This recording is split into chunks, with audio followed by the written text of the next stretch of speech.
Mi proyecto El redescubrimiento de América Latina y sus cocinas como nuevo concepto de fine dining está basado en un contraste entre las dos cocinas más influyentes hoy en día, de la cocina de Nuevo Mundo y la cocina de Viejo Mundo, donde se trata de mostrar cómo la cocina de Viejo Mundo se ha quedado estancada y ha tenido que retomar las bases y el origen de las cocinas latinoamericanas que alguna vez fueron relegadas.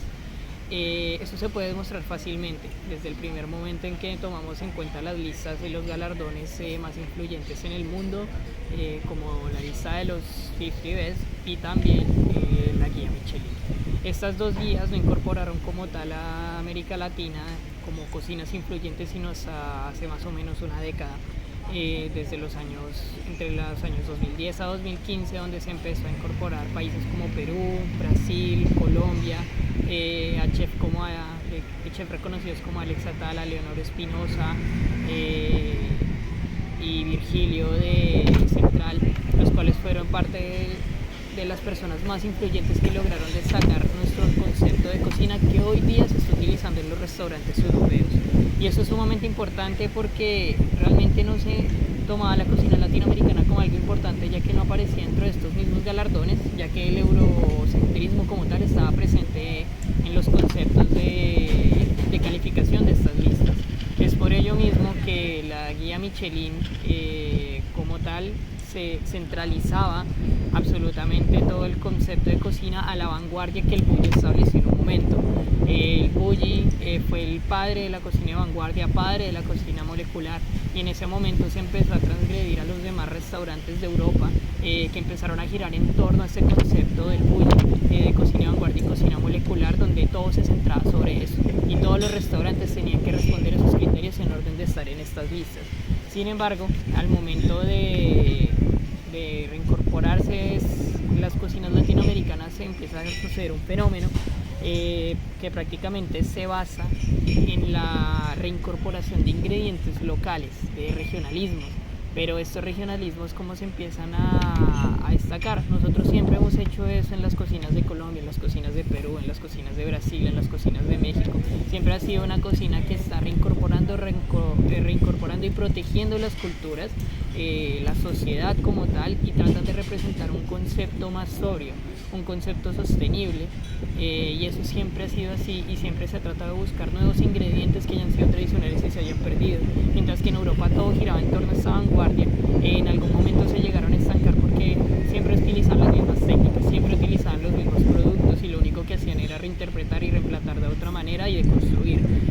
Cuando llegó un momento en que no dejaban de hacer lo mismo y necesitaban algo nuevo, y es por eso que en las listas se empezó a ver como los chefs más reconocidos, como Leonor Espinosa, la cual fue reconocida como una de las chefs más influyentes del mundo y la mejor chef mujer en el presente año 2022. Empezaron a surgir los conceptos de cuidar todos los ingredientes en un restaurante, presentar un concepto que no es solamente artístico, sino un concepto que es cultural. Y ellos empezaron a coger ingredientes típicos de acá para presentarlos como algo novedoso, utilizando las mismas técnicas de vanguardia. Pero ¿qué está pasando ahora? Hasta ahorita mismo es como que se está empezando a reinterpretar lo mismo que está pasando en Latinoamérica como algo novedoso, cuando es algo que nosotros llevamos haciendo hace tiempo. Y es algo totalmente diferente porque cada cocina de autor tiene su propio propósito, mientras que los demás solamente lo hacían como un medio artístico, que era prácticamente la corriente del Bulli, y se han olvidado en sí mismo de su esencia, de sus mismos ingredientes. No hay platos que tú puedas decir que son españoles, que son alemanes propios, que son de Dinamarca, de países noruegos, de los restaurantes más influyentes como Geranium, como Disfrutar, como XO. Hay muchos restaurantes que lo único que han hecho es coger las técnicas de vanguardia y tratar de utilizarlas de otra manera, de construyendo cosas sin sentido alguno, y han tenido que volver a coger raíces, como es el caso de Disfrutar, de otros países. Entonces, ¿qué hacen? Un amasijo, por ejemplo, se hacen Disfrutar con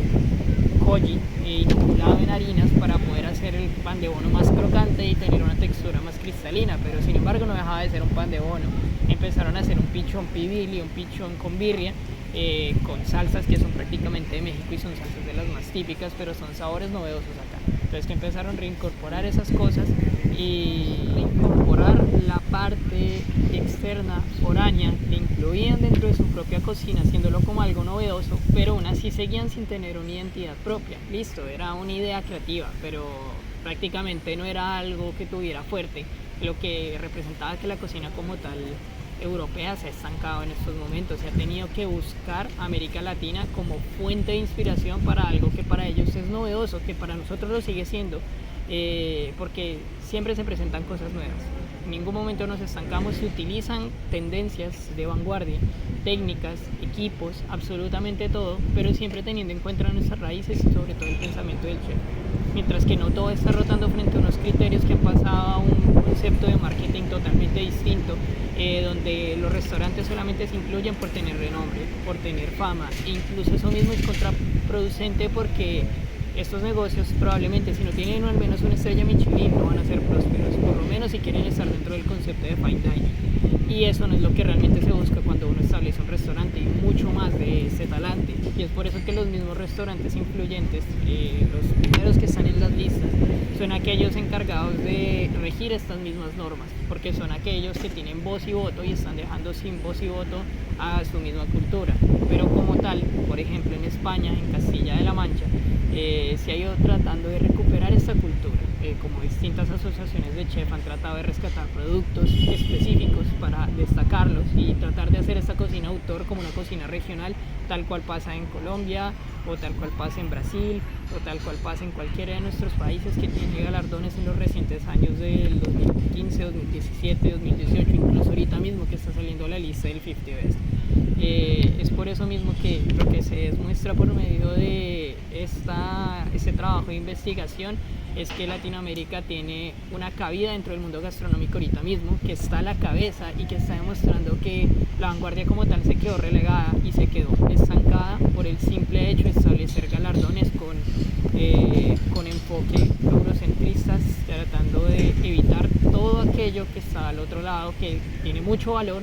y olvidando incluso su misma cultura, perdiendo identidad en la cocina y prácticamente quedándose vacío.